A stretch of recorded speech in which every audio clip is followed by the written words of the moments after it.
και γνωρίζεις.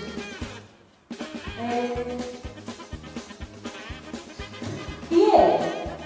Η Άννα.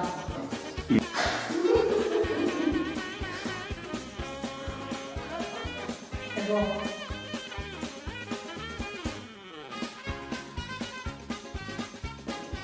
Διαχωριστής στη σχολή. Ποιο επάγγελμα θα ταιριάζει στον προπονητή σου εκτός από προπονητής? Κακοποιός. Ψυχολόγο.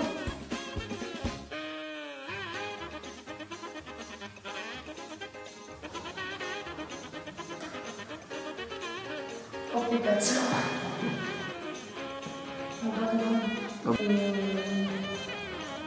Η Ροκαμπάνη.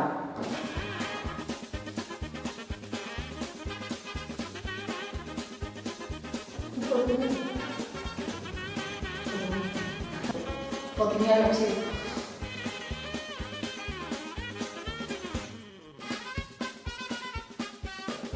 Τους εξαίρετες. Η Τσέρα. Η Λίνη. Είναι και αγαπημένη μου. Ελπίδα Κυπριάκη. Μπούμς.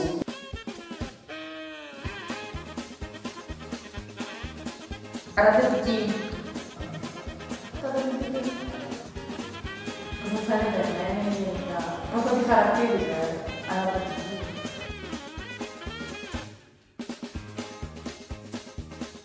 Η Ιωάννα.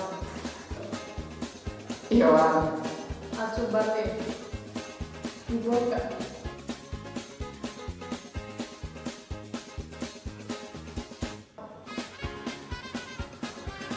Ξέρω. Ποιος εφήβρε το μπάσκετ? Από και κεφάλι, έφτασε εγώ. Δεν το θυμάμαι. Και τελευταία, Ντροπή. καμία δεν έχει απαντήσει. Ντροπή. Ναι, Σμιθ. Όχι.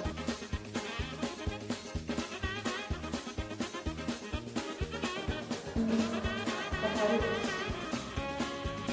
Λύκο. Αν ήταν ζώο προπονητής σου, ποιο ζώο θα ήταν? Κατσίκα.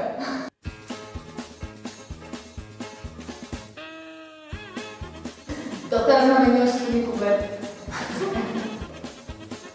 Βέρνης. Όλο το βέρνη.